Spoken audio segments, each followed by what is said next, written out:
Tito capítulo 2, versos 11 a 14, encontraram aí?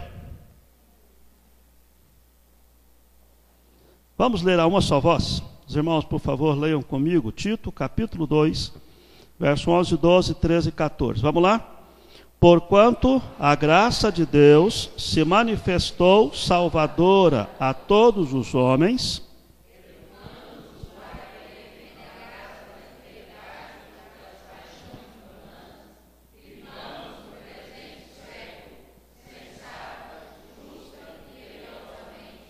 aguardando a bendita esperança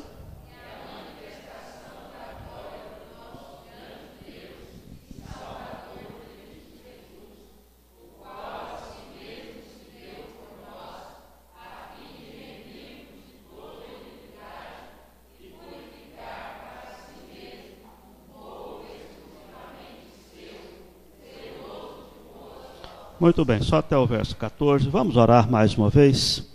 Pai bondoso, agora que nós vamos estudar esse texto da Tua Palavra, nós pedimos que o Teu Espírito Santo ilumine a nossa mente, o nosso coração, a fim de podermos compreender a Tua Palavra e dar-nos a coragem necessária e o empenho necessário para colocar em prática aquilo que aprendemos.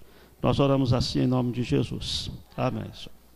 Muito bem, quando nós pensamos acerca desse texto bíblico, nós começamos a ver aqui a razão de existir, ou a razão de nós termos educação cristã.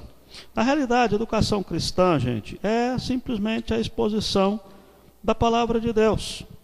Quando você vê a palavra de Deus operando na vida daqueles irmãos do passado, a gente percebe que a igreja daquela época, do livro de Atos, era uma igreja que crescia muito. Atos capítulo 1, verso 15, fala de 120 pessoas.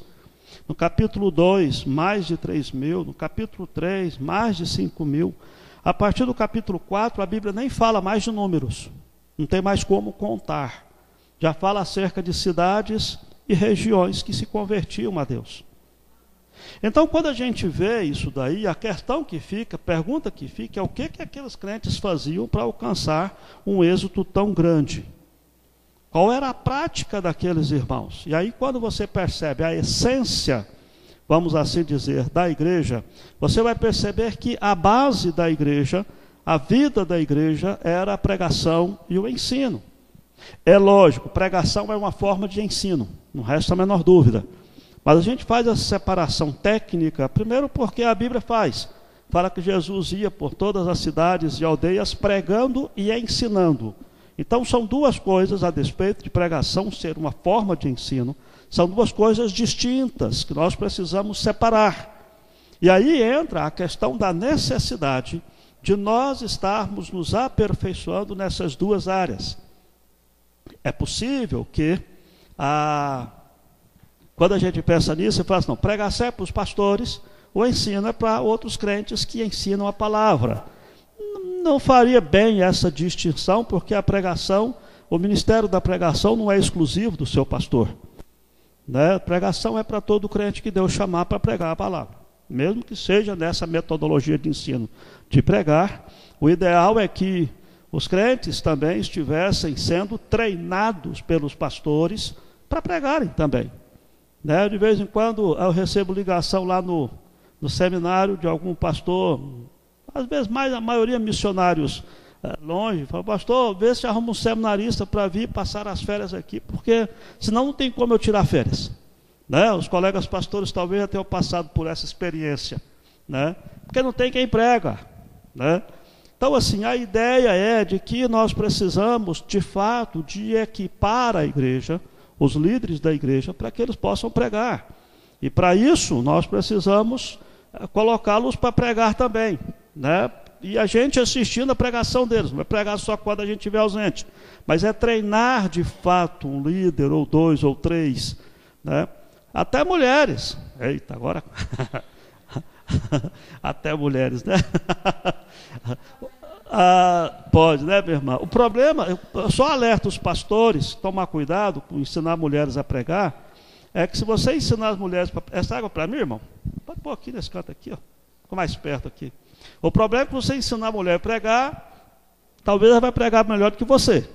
Né? A mulher costuma ser mais detalhistas, né? Mas tá bom, voltando à questão então, vamos recolher as ofertas agora.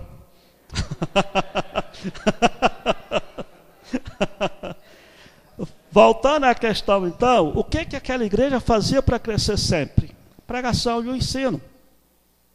Aí vem a questão, gente, de quando nós pensamos sobre isso, nós vamos perceber que o segredo do crescimento sadio da igreja é a palavra. Não tem outro jeito. Você pode inventar programação, louvorzão, você pode inventar qualquer tipo de coisa, etc. Mas se a palavra não for a base da igreja, tudo isso vai ser bolha de sabão. Uma coisa bonita que vai crescer, mas de repente acaba. Não tem consistência. A base da vida da igreja é o ensino da palavra, é a palavra. Nós precisamos zelar por isso o máximo possível. Agora percebam, não estou falando só da qualidade daquilo que o seu pastor está pregando no púlpito da igreja. Eu estou falando de tudo aquilo que está sendo ensinado na igreja. O ensino é a vida da igreja. O dia que a igreja parar de ensinar a palavra, ela deixa de ser igreja. Ela passa a ser uma agremiação, um clube social, qualquer coisa, mas não é igreja. A característica, a marca distintiva da verdadeira igreja, uma delas, é a correta ministração da palavra, a fiel ministração da palavra. Agora percebam, quando a gente pensa dessa forma, a gente começa a ver de que a igreja, ela está constantemente ensinando. Vamos lá, como que a igreja ensina? Primeiro, a igreja ensina através da pregação, que é aquilo que o seu pastor faz no púlpito, que um outro presbítero, que uma outra pessoa faz no púlpito, a pregação. Esse momento da pregação, e aí você vai pensar assim, mas a pregação é um tipo de ensino que só o pastor, só o pregador que fala, certo? Agora observe, isso não pode ser desprezado. O momento em que todo mundo para de fazer o que está fazendo e fica observando, ouvindo o que Deus tem a falar, é um momento muito precioso e tem que ser valorizado pela igreja. Não é simplesmente um show, uma exposição dinâmica. E o conteúdo, como é que está? Então a igreja ensina através da pregação da palavra, é uma forma de ensinar. A igreja ensina também através dos departamentos. Todas as atividades, né, que a igreja desenvolve. E aqui, quando eu falo departamentos, é quando você faz uma reunião da UPA, né, dos adolescentes. É um momento precioso. Percebam que uma coisa emenda, complementa a outra. Um outro departamento que nós temos é a escola dominical. Beleza.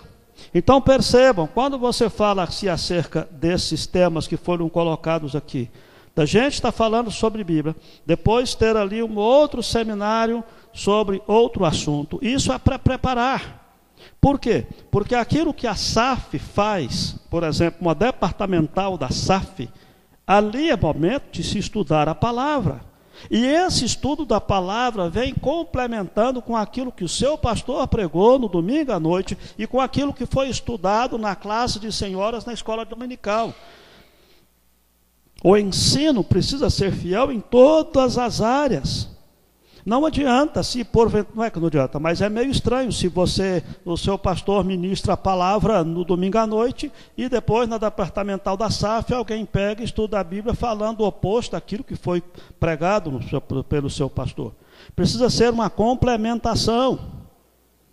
Talvez até, fica aí a sugestão, naquele livro sobre superintendente da escola dominical, eu dou uma ideia lá de se criar na igreja um conselho de educação cristã ou uma comissão de educação cristã, que é uma ideia um pouco difícil de ser levada adiante, mas é interessante, né? Nós estamos implantando agora lá na igreja, fazendo um teste, depois se der certo eu falo para os irmãos se deu certo. A teoria é uma história, a prática é outra. Mas nós estamos implantando. E a ideia do Conselho de Educação Cristã É depois que ele estiver implantado e trabalhando com a escola dominical, talvez até ele puder sugerir o conteúdo programático das demais atividades da igreja. Quem sabe, quando for pensar acerca de um planejamento para o ano que vem, chegar no nível que as programações da mocidade, por exemplo, vão ser feitas, mas o que a mocidade vai estudar estar definido dentro de um programa educacional da igreja toda. Inclusive as exposições que o pastor fizer, talvez possam ser também sugeridas por esse conselho, no sentido de fazer a programação temática da igreja como um todo. Mas esse é um outro assunto. A grande questão que quero mostrar é isso: a igreja ensina através da pregação, mas também através dos seus diversos departamentos. Lembrem-se disso. Outra forma também de que a igreja ensina é através da adoração. Tudo aquilo que nós estamos cantando, nós estamos ensinando. Aliás, lembrem-se, quem trabalha com adoração, com música na igreja, lembrem-se que essa metodologia de pregação ou de ensino, ela talvez seja mais eficaz do que a pregação ou uma aula de escola dominical. Porque a música gruda na gente. Vocês que já foram em Caldas Novas sabem disso, né? E cada nova você está lá e expõe aquelas músicas, né? Aquelas músicas baianas e tal, né? Aqueles ritmos, pá, pá, pá. E aquilo fica martelando, martelando. De repente você está lá dentro da piscina, o pezinho está batendo o pezinho lá dentro d'água, né? Mas não é possível, gente. Aquele trem prega na cabeça da gente e tudo mais, né? Você pode se lembrar, por exemplo, dos cânticos que você aprendeu quando era criança.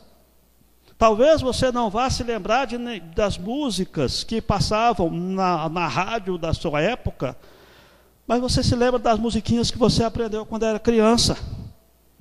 Por isso, as músicas que nós cantamos, tanto que ensinamos para as crianças, quanto que nós cantamos, nós adultos mesmos, elas precisam ter letras significativas. Por quê? Porque nós estamos com o ensino bíblico embutido nelas. A adoração é uma metodologia de ensino. Também, a igreja ensina através da música. Razão pela qual quem trabalha com música tem que ser cauteloso. Razão pela qual a liderança da igreja precisa estar atenta àquilo que está se cantando na igreja. Não custa na dica de nada você terminar um período de adoração e o pastor pregar uma coisa absolutamente oposta àquilo que foi cantado. Até a liturgia, nós sabemos que você vai escolher os hinos de acordo com o tema da pregação. Você vai escolher os cânticos de acordo com o tema da pregação. Por quê? Porque a adoração, ela não apenas prepara o coração do adorador para receber a palavra, o foco do culto é a palavra. Mas preste atenção, a adoração em si é forma de ensino. Passa, transmite aquilo que nós cremos através da música. Uma outra coisa também que nós, metodologia de ensino da igreja, é através da disciplina, que é um assunto muito polêmico, controverso na igreja. Porque tem muita gente que não concorda. Não, mas que o conselho tem que disciplinar o irmão, etc. e tal. A disciplina, o conselho tem que fazer isso porque Deus determinou que fosse assim. Né? A palavra ensina que seja assim. Mas nós temos que lembrar que quando a igreja mostra os padrões que Deus estabeleceu, a igreja está zelando pela qualidade do ensino da palavra. Lembrando também, fazendo um pequeno parêntese aqui, meus irmãos, de que o objetivo da disciplina é restaurar a comunhão do faltoso, a comunhão com Deus, da pessoa que faltou que cometeu pecado diante de Deus. Lembrem-se disso. Quando vocês pensarem que algum irmão foi disciplinado, vocês ficarem com dó, para que o conselho foi fazer isso? Lembre-se, é para o bem dele. Nenhum de nós gostamos quando nós éramos pequenos e nossos pais nos deram injeção, mas era para o nosso bem. Na verdade, uma igreja que não exerce a disciplina, ela está deixando de imprimir na igreja uma das marcas da verdadeira igreja, que é uma igreja que zela pelos padrões de Deus e zela para que esses padrões sejam mantidos. A pessoa que é disciplinada e que é restaurada, ela está livre, liberta de qualquer mancha, de qualquer marca que possa ter caracterizado o seu pecado, a sua vida, por causa do seu pecado. Eu me lembro de uma vez que participei de uma reunião do conselho, uma coisa que me marcou imensamente nessa área. Que nós estávamos na reunião do conselho, conversando com um casal que havia tido relação sexual antes do casamento. E naquela época isso era uma coisa muito grave, né? Hoje o pessoal relaxou um pouco, mas está bom. E a gente estava conversando com esse casal, e nós, pastores e presbíteros, estávamos dando conselhos a eles. Quando chegou no determinado presbítero, o rapaz disse: não, meu irmão, pode parar. Eu aceito o conselho de todo mundo, menos de você. Porque você fez a mesma coisa antes de você casar, eu sei disso. Aí ficou aquele clima esquisito na reunião do conselho, né? Mas aquele presbítero teve uma iluminação do céu para dar uma resposta satisfatória. Ele disse: meu irmão, é exatamente por ter passado pelo que você passou, é que eu me qualifico como sendo a pessoa para melhor te dar conselho aqui nesse grupo aqui. Porque eu sei o quanto é difícil a tentação. Porque eu caí na tentação também. Mas eu fui restaurado, eu fui disciplinado. Tanto restaurado com Deus quanto com a igreja. Eu fui eleito como presbítero da igreja, como líder representando os meus irmãos, porque eu fui restaurado por Deus diante da igreja. Eu achei aquela resposta fantástica. E foi mesmo. A disciplina é forma de ensino também. E a igreja, ela ensina também através do seu currículo oculto. O que é o currículo oculto? É aquilo que não está explícito. As entrelinhas do que nós estamos fazendo. Quando nós falamos de ensino, nós temos que lembrar de que nós ensinamos com a nossa vida, com a nossa prática do dia a dia. Tudo aquilo que a igreja faz, ela está ensinando. Se você vai juntar uma turma para ir para um piquenique, o que aconteceu no piquenique, na hora das brincadeiras, a igreja está ensinando. Se um visitante chega aqui na igreja e ele senta, ninguém cumprimenta ele, termina o culto, ele levanta, vai embora, ninguém vai atrás dele, ninguém abraça, ninguém pergunta, ninguém fala nada, a igreja está ensinando. Não está ensinando coisa boa, mas está ensinando. Ele está aprendendo. Ele aprendeu com o que foi falado, ele aprendeu com o que foi cantado, mas na prática ele aprendeu também uma coisa não muito legal. Ele aprendeu assim: essa igreja é de crente, o povo prega a palavra, o povo louva a Deus, mas tanto faz ouvir aqui como não ouvir, dá na mesma. Mas quando ele chega, mesmo que ele não tenha entendido o que o pastor falou, mesmo que ele não tenha captado mensagem nenhuma das músicas, mas se a igreja abraçou, se a igreja amou, se a igreja recebeu, se a igreja deu afeto, se a igreja deu carinho, ele pode não ter entendido nada, mas ele vai sair daqui dizendo: eu não entendi nada que foi falado, mas eu sei que Deus me ama e que essa igreja me ama. Nós estamos ensinando nas entrelinhas. Eu me lembro de uma vez quando, eu não gosto de falar isso, mas quando eu era jovem, né? É uma coisa que a gente evita falar muito.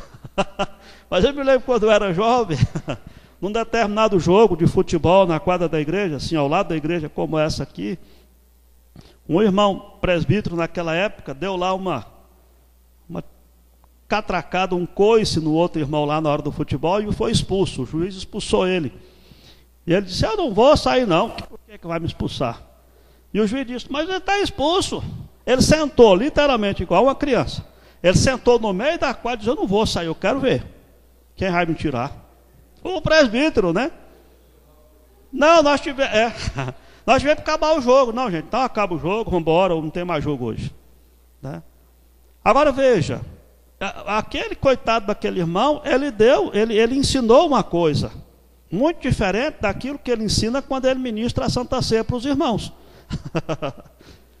Mas ele ensinou. É isso que eu falo do currículo oculto. Ô, reverendo, me dá só Deus. Eu posso andar aqui para sair dessa pregação, dessa coisa sua aí? Tá bom. É que eu não gosto de ficar parado ali, mas vamos estar filmando ali, né? Mas você se vira aí. Fica correndo atrás de mim com a câmera. O pastor vai, sai correndo. Mas veja, o currículo oculto é isso, gente. É o que acontece nas entrelinhas das nossas programações. nós estamos ensinando. Volto a dizer, o ensino é a vida da igreja. A igreja existe para ensinar.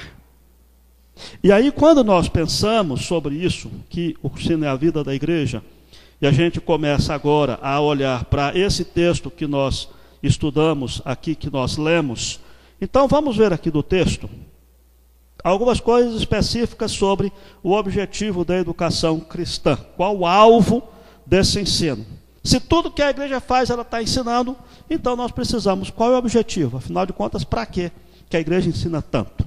Né?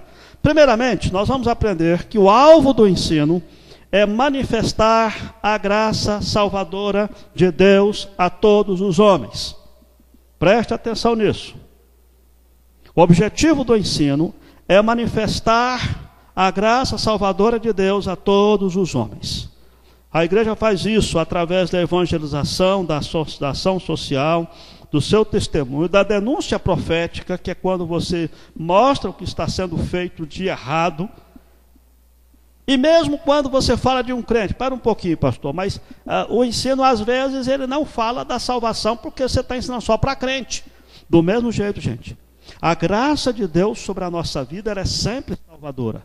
Não só no sentido de que Deus vai nos salvar do inferno, mas também que Deus vai nos salvar de nós mesmos, que Deus vai nos aperfeiçoar, que Deus vai nos fazer crescer. E aí vem a questão do que esse ensino, ele passa a ser uma educação, porque ele vai nos educar para viver bem, como ele diz no verso 12, educando-nos para que, renegadas a impiedade e as paixões mundanas, vivamos no presente século sensata, justa e piedosamente. Esse é o alvo da educação cristã. Fazer com que nós possamos viver bem conosco mesmo, com o próximo e com Deus. Aquele exemplo que usei do presbítero que foi expulso do jogo, mas sentou no meio da quadra, ele precisa de ensino. Ele precisa de educação cristã. Ele precisa de mostrar e de ser ensinado a viver bem consigo mesmo, com seus impulsos, com as suas reações explosivas, e viver bem com o próximo, de obedecer regras e normas estabelecidas, e finalmente de viver bem com Deus. Porque se nós não amamos o próximo a quem nós vemos, como é que a gente vai amar a Deus a quem a gente não vê, conforme diz a palavra? Então ele mostra aqui que o alvo é esse. Até quando nós vamos ensinar dessa forma? Até quando Jesus voltar. Aliás, lembrem-se, quando nós falamos de escola dominical, a propaganda que nós fazemos é que escola dominical é uma escola onde você entra e você não vai formar nela nunca na sua vida. Você vai estudar nela até morrer e não vai formar nela nunca. Até a manifestação de Jesus Cristo. Eu sei que essa propaganda é uma propaganda talvez não muito boa para você publicar, né? Pode desanimar o camarada, vai entrar numa escola que eu não vou formar nunca, né? Mas é porque a escola dominical ensina para transformar a vida. E a nossa vida vai precisar sempre de transformação. Nós nunca vamos chegar num ponto de dizer assim, olha, tudo que eu podia aprender da Bíblia eu já aprendi. Não tem jeito. Por diversas razões. Uma delas é porque a palavra de Deus, ela é viva e eficaz para nos trabalhar a nossa vida nas diversas fases que nós vivemos. Quando eu era solteiro, eu precisei da palavra para me orientar como solteiro. Depois eu casei, eu precisei da palavra para me orientar como casado. Depois eu tive filhos, eu precisei da palavra para me orientar como pai. E assim sucessivamente, até chegar no final da nossa vida. Nós precisamos da palavra para moldar o nosso coração, para nos aperfeiçoar a nossa vida. Esse é o objetivo do ensino da palavra de Deus. E a conclusão desse texto é exatamente que o motivo pelo qual nós vamos ensinar é porque o nosso grande Deus e Salvador Jesus Cristo deu a si mesmo por nós, para nos remir, para nos comprar, nos tirar de toda a iniquidade e purificar para si mesmo um povo exclusivamente seu, zeloso de boas obras. Quando nós pensamos sobre isso, ótimo, nós estamos falando de igreja, né, pastor? É, mas tem um detalhe, queridos. Nós não podemos olhar só para nós. Nós precisamos olhar para a tarefa da igreja de ensinar a palavra àqueles que estão fora da igreja, aqueles que estão fora da graça de Deus. Essa semana o irmão do seminário falou uma coisa lá, numa atividade que teve, um seminarista falou assim: pastor, mas o grande problema nosso atualmente são os fariseus e os publicanos de hoje. Eu falei: meu caro, deixa eu lembrar para você o seguinte: Deus te chamou, falando para ele, seminarista, né, para pastorear uma igreja cheia de fariseus e evangelizar o mundo cheio de publicanos. Então, ou você se adapta aos fariseus e publicanos para ensinar a palavra de Deus, ou então pode desistir do ministério. Porque não tem jeito. Nossa tarefa é falar o evangelho para o mundo que está difícil de se falar. E os irmãos sabem quanto está difícil hoje. Então, quando nós pensamos acerca de pregar o evangelho, ensinar a palavra de Deus em qualquer época, e aqui quero mostrar esse gráfico para você, da história do pensamento, não vou amassar muito barro em cima amassar muito os pés em cima desse barro aqui, mas a história do pensamento, falando de forma geral, ela é dividida em algumas partes: a Idade Antiga, a Idade Média, a Era Moderna, a Era Pós-Moderna, e hoje já passou da Pós-Moderna, vamos dizer assim, né, os chamados hipermodernos.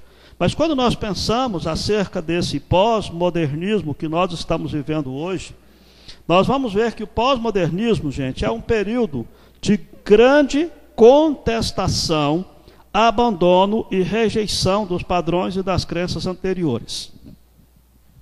Pastor, qual a relevância disso daí para nós? A relevância disso é que nós temos que ensinar a palavra de Deus para esse mundo pós-moderno, para as pessoas que estão assim.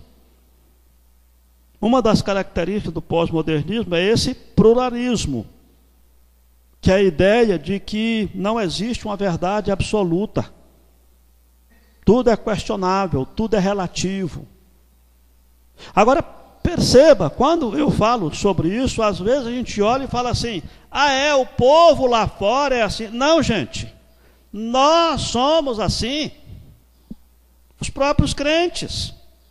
Por mais que a gente esteja batendo nessa tecla, por mais que a gente esteja mostrando a palavra, mas essa questão do pluralismo, de que não tem absolutos, não tem religião verdadeira, de que o homem é amoral, está assim batendo na nossa mente o tempo todo. Quando você vê essas besteiras que estão passando na televisão, daquela questão de o povo nu, falando que isso é manifestação artística e tudo mais, gente, aquilo é simplesmente retratos, marcas da nossa época. E nós acompanhamos o tempo. Estou com dó dos meus netos, coitados. Que eles vão ser membros de uma igreja, sei lá que jeito vai ser a igreja daqui uns tempos. Eu não sei se vocês, eu cheguei a pegar um pedacinho de uma época antes desse pós-modernismo da década de 80 ali, mas realmente era uma fase de transição. Mas como a igreja era diferente. Por exemplo, uma mulher pensar em vir para a igreja com uma calça jeans como essa, que as irmãs estão usando aí, né? A maioria usa hoje calça esporte, né? Calça jeans e tudo mais. Isso há um tempo atrás, gente, era inadmissível. Era um absurdo. Como é que uma irmã vinha para a igreja usando calça de homem? Alguém estranha hoje? Estranho. Homem vir de bermuda, boné, usar boné na cabeça, vir de bermuda para a igreja. Gente, era um sacrilégio, né, fazer um negócio daquele. Alguém questiona hoje? Não. Imagina, o cara vir para o púlpito sem gravata. Gente, um pregador pregar sem gravata, depende da igreja, ele nem subiu no púlpito. Agora pode Pode. Uai, o que que mudou? Por que que antes podia, não podia, agora pode? Deixou de ser pecado? Percebam que eu estou mostrando para os irmãos que o nosso mundo está assim, e isso influencia a nossa forma de pensar, de viver, queridos. Não estou dizendo aqui que você, não, então vamos voltar para aquela época. Não, você sabe por quê? Eu me lembro, naquela época, a gente fazia acampamentos, por exemplo, de jovens. A gente só precisava de uma fazenda que tivesse um rio e, se possível, um ponto de energia que a gente pudesse puxar, o resto a gente providenciava. Faz isso hoje. Os meninos nem vão no acampamento. Primeiro, porque não vai ter chuveiro quente. Segundo, porque não vai ter internet. Percebam, as pessoas mudaram a forma de pensar. E nós também. Algumas coisas que antes, se você falasse na igreja, era motivo de divisão de igreja, hoje a gente já pensa. Não precisa nem pensar em coisas absurdas, não. Pensa acerca de bateria na igreja, gente. 30 anos atrás, em determinadas igrejas nossas, não entrava bateria. Mas de jeito nenhum, era coisa do capeta mesmo. Guitarra até que eu não vi tanto a crise. Eu passei pela crise da bateria. Das palmas também, de bater palma na hora dos cantos também. Não faz muito tempo aí. Em 1932, fala, reverendo. O harmônio.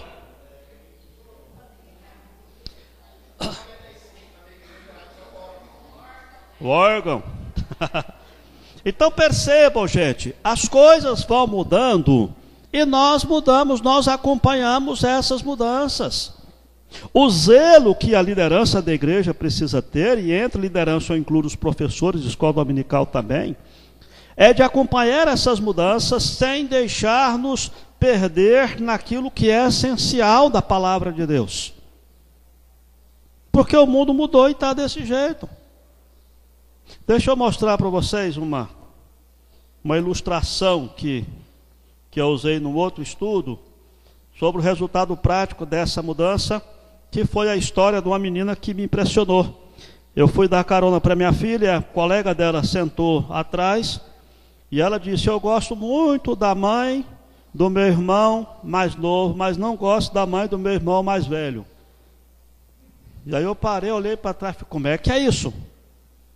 E essa menina explicou: não, é o seguinte, pastor, eu sou filha do meu pai e da minha mãe, mas eu tenho um irmão que é filho do meu pai com outra mulher, e o outro irmão que é filho do meu pai com outra segunda mulher.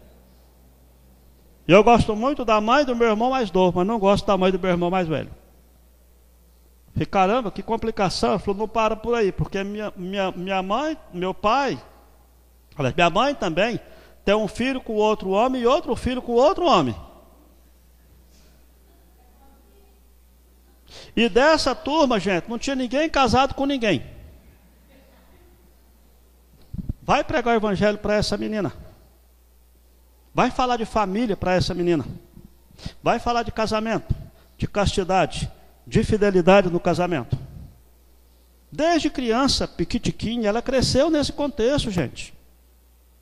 É para esse tipo de pessoas que você tem que pregar o evangelho, que você tem que ensinar a palavra. Não pensem vocês que porque eu fui professor de adolescentes em 1980 e pouco, eu vou poder hoje ser um bom professor de adolescentes. Vai depender muito da minha cabeça em acompanhar essa turma, entender como eles pensam, para comunicar o evangelho a eles do jeito que eles entendem e raciocinam, não do jeito que eu aprendi em 1980. Esse é o nosso desafio no ensino, é começar onde o aluno está, não onde você está. Para a evangelização, isso se aplica, e para o ensino dos nossos próprios membros da igreja.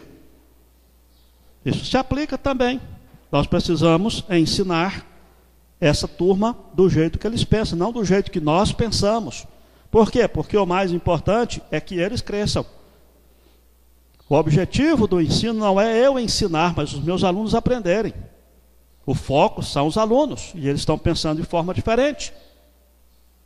De vez em quando, vai lá no seminário um pastor desses, mais da velha guarda, e aí quando eles falam sobre os pastores mais novos, meninada que está saindo do seminário aí, às vezes algum deles tem uma pontinha assim de, sei lá, se é ciúme, o que é, mas fala assim, mas esses pastores novos estão inventando tanta coisa e tal, né? Esses meninos que saem do seminário. Eu falei, meu irmão, louvado seja Deus por isso. Porque se eles não fizerem, quem vai fazer? Eu não tenho mais condições, nem o irmão, de acompanhar a cabeça dessa juventude de hoje. São os meninos que estão saindo do seminário, eles que têm que aspirnear e achar um jeito de fazer o ministério relevante para a nossa sociedade jovem hoje, porque é a faixa etária deles, ué. Não adianta a gente querer tampar o sol com a peneira com relação a isso. E no que diz respeito à própria igreja local também, nós precisamos de líderes entre os próprios jovens para liderá-los. Não é, Flávio? Vamos pegar um presbítero de 75 anos para cuidar dos adolescentes, os jovens. Vocês sabem, vocês que são mais velhos. Quando eu fui presidente de mocidade, gente, naquela época, o pastor só participava da programação da mocidade quando a gente convidava ele para pregar ou para falar. A gente é que fazia o trabalho, tinha um conselheiro lá para poder intermediar e baixar um pouco o nosso facho, mas a gente é que fazia tudo. Aí hoje a gente vê os pastores numa crise terrível, botando faca na costela dos jovens para terem compromisso, quase que sorteando uma moto no final do ano para quem for na igreja, né? O que nós precisamos? De ensinar para que haja a palavra mexa na vida dos nossos jovens. E entre eles se levantem pessoas chamadas por Deus para liderar o trabalho nessa faixa etária e assim todas as faixas etárias. Portanto, o ensino, ele precisa ser ministrado de forma eficiente e eficaz para todas as faixas etárias. E quando eu falo em faixa etária, gente, não é só criança, adolescente, jovens e adultos, não. Aí você entra na terceira idade, que é uma faixa etária que cresceu muito na igreja nos últimos tempos. Os casados, só os solteiros, adultos solteiros, aqueles que são viúvos ou divorciados, que acabou se configurando um grupo também expressivo na igreja, que precisa da administração eficiente a eles também, para que encontrem significado na vida, não necessariamente um novo companheiro, mas às vezes ter significado na vida na atual fase que estão vivendo, para viverem bem, sensata e piedosamente, né? Como nós vimos no texto, na situação que eles estão. Você já encontra aí várias situações, vários grupos na igreja que antes não tínhamos, que agora precisamos ministrar a palavra de Deus a eles também. Sem contar que nós temos uma dificuldade, deixa eu mostrar para vocês esse gráfico, da faixa etária na cultura brasileira.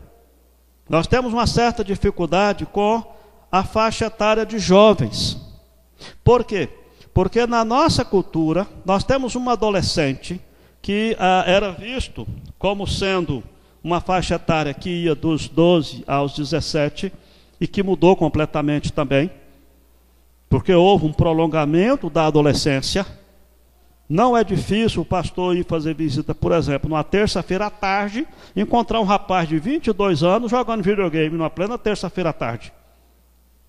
Ou seja, os nossos adolescentes, os nossos jovens estão tendo dificuldade de assumir compromissos da vida adulta e têm prolongado um pouquinho mais a adolescência. Depois que passa essa fase, aí nós temos uma dificuldade em entender o jovem solteiro com o jovem casado.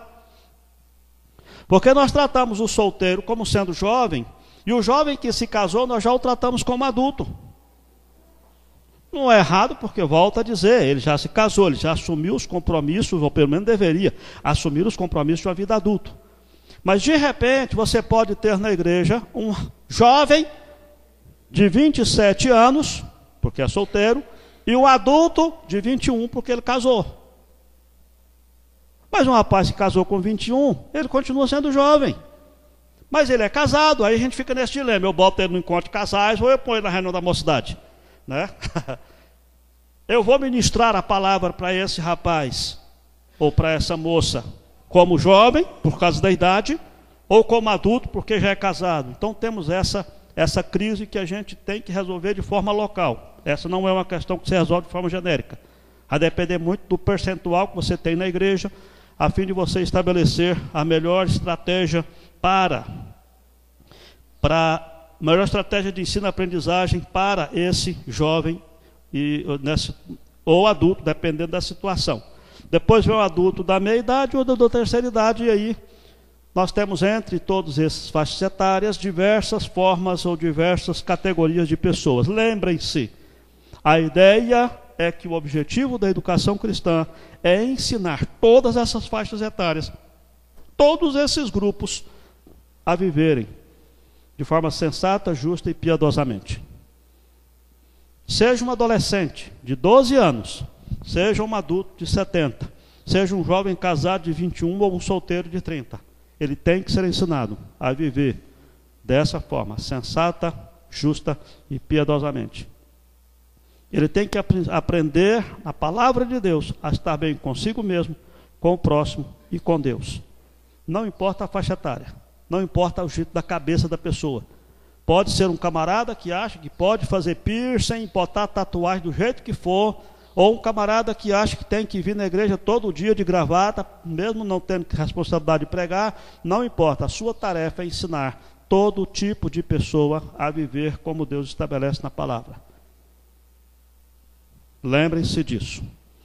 E aí, a gente começa agora a pensar sobre a eficiência. Deixa eu dar uma corridinha aqui. Como é que está o tempo, hein? Vê aí, pastor. 10 minutos, tá bom. 10 minutos é suficiente. Quando nós pensamos acerca disso, mas como é que eu vou ensinar de forma eficaz alguém que está vivendo nesse contexto que nós estamos falando? Aí nós começamos a chegar nesse texto. Vamos ler juntos? Vamos lá? Porque a palavra de Deus é viva.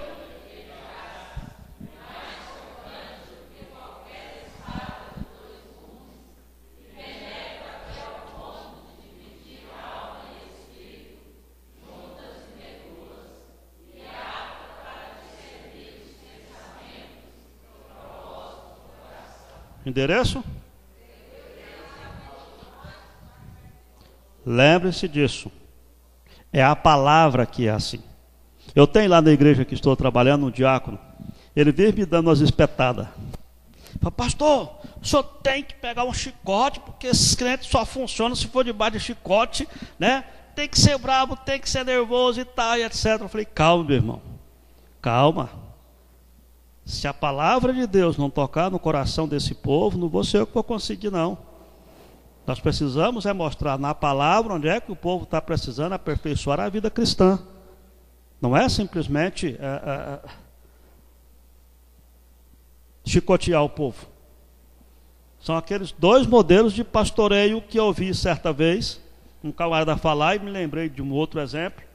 Eu fui no congresso que o cara falou que foi lá na Holanda, e ele chegou lá naqueles diques, lá em cima, olhando o mar, aí do lado de cá tinha um pasto, e tinha umas ovelhinhas lá, e tinha um rapaz cuidando, sentado debaixo de uma árvore.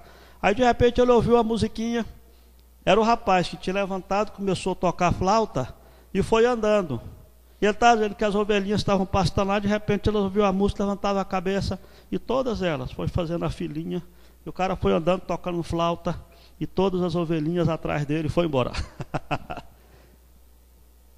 O camarada contou isso no congresso. Aí eu lembrei de quando eu era menino, bem mais longe ainda do que quando era jovem, né? Eu morava em Tocantinópolis, lá no Bico de Papagaio, né? E meu pai tinha uma fazenda, eu ia para a fazenda com ele, quando menino, passar as férias. E lá eles tinham um hábito de conduzir porco.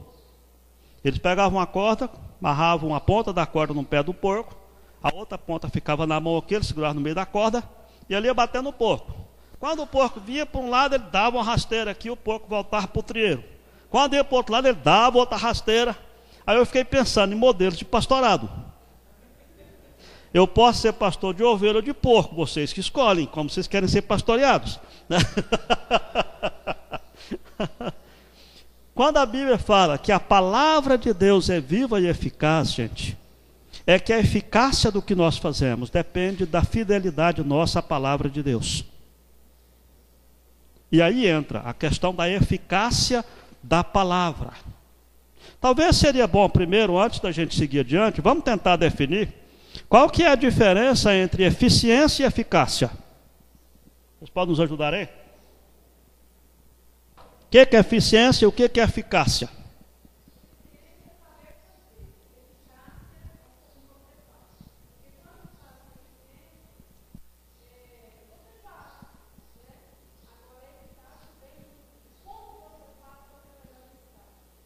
Ó, menino, posso desligar o data show e ir embora agora? Ele está respondido já. Ó. Boa colocação, minha irmã.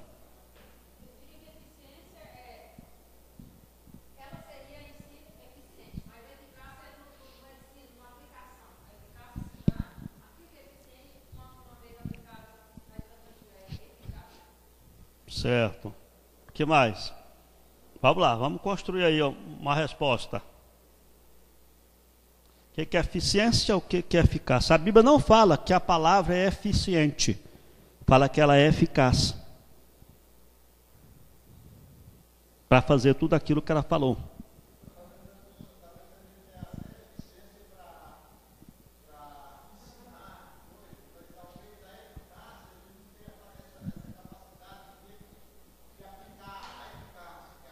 Boa, irmão. Boa. Com resultado, muito bem. A ideia é essa. A definição é que eficiência é fazer certo tudo que você tem que fazer. E eficácia é você fazer a coisa certa, não qualquer coisa. Deixa eu usar uma ilustração aqui para a gente entender isso. Diz uma história, e essa história eu li aonde? Revista Você S.A., uma revista de gestão de carreira e tal. Eu achei interessante a história. Ele diz que o gerente chegou na empresa e a recepção estava inundada. E quando o funcionário chegou, o gerente disse: vem cá, eu quero que você resolva esse problema. E o gerente foi para a sala dele. O funcionário foi lá, pegou balde, pegou vassoura, pegou pano, pegou rodo, tudo direitinho. Limpou aquela recepção que ficou zerado. Aí ele foi lá na sala do gerente, falou: ó, gerente, terminei. O gerente falou: vamos lá ver. Na hora que eles voltaram lá, estava cheio de água de novo. Aí o funcionário: mas eu acabei de limpar esse negócio. Aí o gerente foi lá, olhou, percebeu que alguém deixou a torneira da pia aberta e a pia tampada. Por isso que estava inundado. Ele foi lá, fechou a torneira. Aí o cara que fez o artigo, ele disse o seguinte: o funcionário foi eficiente. Por quê? Porque ele fez o serviço bem feito, secou, ficou legal. Mas o gerente, ele foi eficaz, ele resolveu o problema. Essa é um bom exemplo do que é eficiência e do que é eficácia.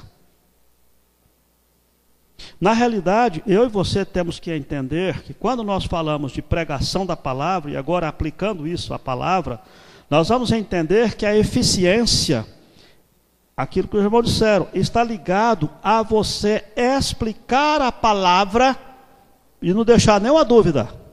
A eficácia tem a ver com a aplicação da palavra. Para que serve aquilo que você pregou?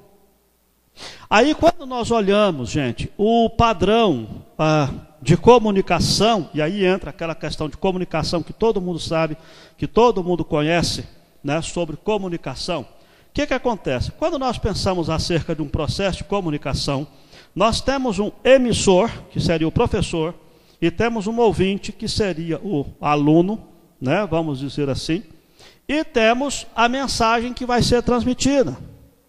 Normalmente, o que acontece? O professor codifica a mensagem e o aluno decodifica a mensagem para captar essa mensagem.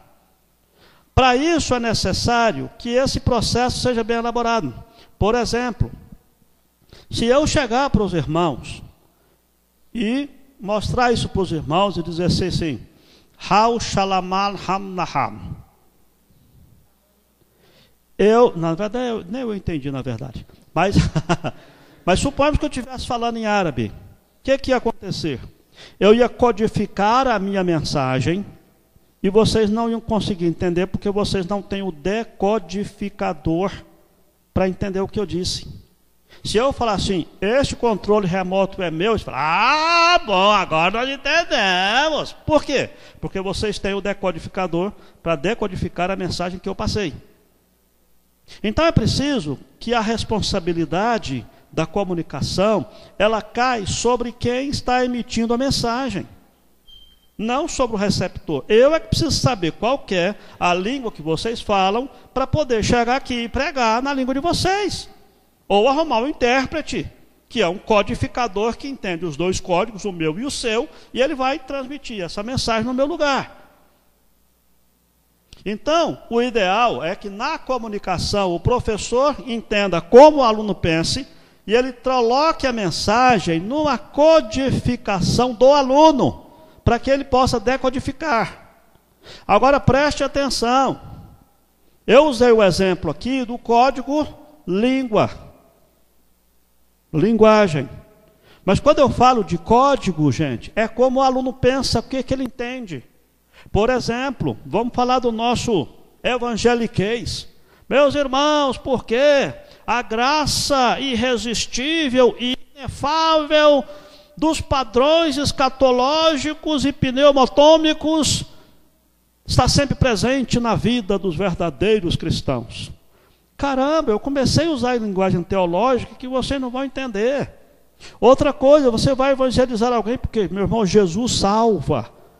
O cara vai pensar, peraí, eu não estou afogando, eu não estou no incêndio. O que eu quero saber que me salva? Eu não estou precisando de salvação. Ou então aquele negócio assim, meu jovem, você é infeliz. Não, que infeliz, gente. Eu bebo, eu fumo, eu curto a vida, eu sou muito feliz. Infeliz são vocês que são crentes, não faz nada disso. Não adianta você só falar isso, você precisa explicar o que você quer dizer, senão a mensagem não vai ser eficiente. Preste atenção, o ensino eficiente está na responsabilidade do professor, explicar a palavra de forma compreensível. É por isso que quando nós falamos de ensino, nós vamos perceber que o ensino eficiente, ele tem que ter uma introdução, um desenvolvimento, uma conclusão e uma aplicação. O seu pastor, quando prega, ele precisa falar uma coisa que tem começo, meio e fim.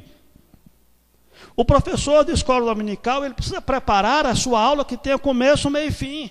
Não é só jogar conceitos e ideias. Gente, estou jogando, quem quiser pega e organiza do jeito que vocês quiserem. Não. O ensino eficiente, ele é da responsabilidade de quem está ensinando, de organizar a mensagem de tal forma que as pessoas compreendam. Observe, irmãos, que quando nós pensamos sobre isso, deixa eu fazer aqui um outro gráfico, só para ilustrar um pouquinho o que eu quero dizer. Eu vou usar a palavra entende para significar uma mensagem que a pessoa compreendeu tudo, mesmo que ela não concorde. Eu vou usar a palavra crer como sinônimo de que aquele ensino fez alguma diferença na vida da pessoa. A palavra crer não seria nem boa para usar aqui, mas foi o que eu consegui achar. Então eu vou usar o crer como sendo o efeito da palavra que a pessoa teve na vida dela. Vamos considerar 4 situações. Quando você ensina, você vai ter gente que não entende, não crê, gente que não entende, mas crê. Você vai ter gente que entende, mas não crê. E você vai ter gente que entende e crê.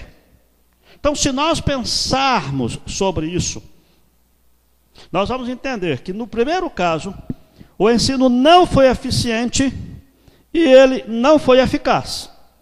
Porque a pessoa não entendeu, você não foi eficiente em explicar a palavra, e o ensino não foi eficaz porque a pessoa não creu, aquilo não fez diferença nenhuma na vida dela. Ela saiu vazia do mesmo jeito que entrou, vamos dizer assim. Ok? No segundo caso, a pessoa não entende, mas crê. Nós vamos dizer que o ensino não foi eficiente, mas ele foi eficaz. Mas pastor, espera um pouquinho. Se a pessoa não entendeu, como é que aquilo pode fazer diferença na vida dela? É porque você está pregando a palavra. E na sua misericórdia e sabedoria, Mesmo quando nós não somos eficientes, mesmo quando nós somos relaxados na comunicação da palavra, a palavra, quando você não vive, é ficar sozinha, só por ela mesma. Eu me lembro quando pastoreei uma igreja do interior, eu convidei um seminarista para pregar na igreja, de primeiro ano. Não devia ter feito isso, coitado. Ele foi pregar na igreja, e eu me lembro que eu sentei atrás do púlpito, lá no púlpito atrás, aquelas cadeirinhas, e ele chegou lá e ele tremia, gente, mas o bichinho tremia e suava, né? E aí, ele gastou, entre o momento que ele chegou no púlpito, cumprimentar o povo, ler o texto, introdução, conclusão, o sermão inteiro dele, foi 8 minutos. Tudo, inclusive com enrolação, né? Sério. 8 minutos. Aí eu sentado lá, na minha santa arrogância pastoral, eu fiquei pensando assim, e agora, o que eu faço? Eu prego de novo, mas vai ser um desrespeito com o colega, né? Coitado do seminarista, eu largo para lá. E aí eu pensei, deixa o povo embora mais cedo para assistir o Fantástico, nós vamos embora. Larga de mão. Domingo que vem eu prego. Tá bom, terminou o culto, fui para a porta da igreja. Estou lá cumprimentando as irmãs, veio uma irmãzinha que o marido dela estava entrevado na cama por causa de um erro médico. Acho que está 5 meses. Sofrendo, coitada. Essa irmã, eu fui cumprimentar ela, pegou minha mão, as 2 mãos. Ela segurou a minha mão com as 2 mãos. Colocou a cabeça dela aqui no meu ombro, disse assim: "Ô, reverendo, como eu estava precisando daquela palavra que o irmão trouxe." Eu falei: "É Deus que faz a obra." Só Deus para fazer a obra mesmo. Não, não? É o Espírito Santo que fala, gente, não é a gente, né? Então há situações que a pessoa não entende, mas ela crê. Mesmo diante da sua falha, a palavra foi eficaz, porque a palavra fala por si mesma. Volto a dizer, isso não é motivo para que a gente faça a obra do Senhor relaxadamente, porque aí nós temos um problema para nós, né? Se nós não dermos o nosso testemunho, as pedras clamarão, né? Como Jesus diz. Mas quem não deu o testemunho vai se ver depois com o chefe, né? Com quem nos chamou para o ministério da pregação. O terceiro caso, o ensino foi eficiente, todo mundo entendeu claramente o que vocês quis dizer, mas ele não foi eficaz, porque não fez diferença na vida. Mesmo a pessoa tendo entendida, não entendi, só que eu não quero. Não creio nisso, não quero isso para mim, pronto, paciência. E no quarto caso, a gente diz que o ensino foi eficiente, porque todo mundo entendeu o que você falou, e foi eficaz porque a palavra fez diferença na vida das pessoas. Então lembrem-se, meus amados, há uma diferença entre eficiência e eficácia. E aí, já partindo para a conclusão, nós vamos entender que a eficiência do ensino depende de eu estudar mais, novas estratégias, novas metodologias, novas formas de ensinar, entender como meu aluno pensa, analisar como fazer um plano de curso melhor, como que eu vou colocar uma dinâmica, o que eu vou aprontar para que os meus alunos entendam. E isso é eficiência. A eficácia vai depender de orar mais, para que Deus use o meu ensino para transformar a vida das pessoas. Dessa forma, talvez esse desenho pudesse ilustrar bem aquilo que eu estou dizendo. O iceberg só fica uma pontinha para fora, que todo mundo vê, mas uma grande parte do iceberg fica submerso. A eficiência tem a ver com o que as pessoas veem, como que eu ensino. A eficácia tem a ver como que eu sou no meu íntimo, diante de Deus. Não que as pessoas vejam, mas como que eu sou diante de Deus. Nós temos que lutar, nós temos que trabalhar para ministrar na igreja o ensino mais eficiente possível. Pode fazer curso, aprende a fazer slide de data show, aprende a técnicas dinâmicas de aprendizagem, né, técnicas pedagógicas. Acha uma forma de levar o seu aluno a entender. Isso é a que parte visível do seu trabalho de ensino. A eficácia é como você é no seu coração, na sua vida íntima com Deus. Coisa que ninguém vê, só você e Deus. Aí está ligada a eficácia da palavra. A minha oração é que você possa, que essa minha exposição tenha sido eficiente, que você tenha entendido tudo, e que ela possa ter sido eficaz. Você possa voltar para casa dizendo: eu preciso preparar melhor as aulas que eu vou ensinar no meu ministério de ensino da igreja, na minha classe de escola dominical, nos lugares onde Deus me dá a oportunidade de ensinar. Se você voltar, sair daqui com essa pulga atrás da orelha, com essa preocupação, cara, eu tenho que aperfeiçoar, eu já me dou por satisfeito, porque é a partir daí que a palavra vai ter eficácia. Ok?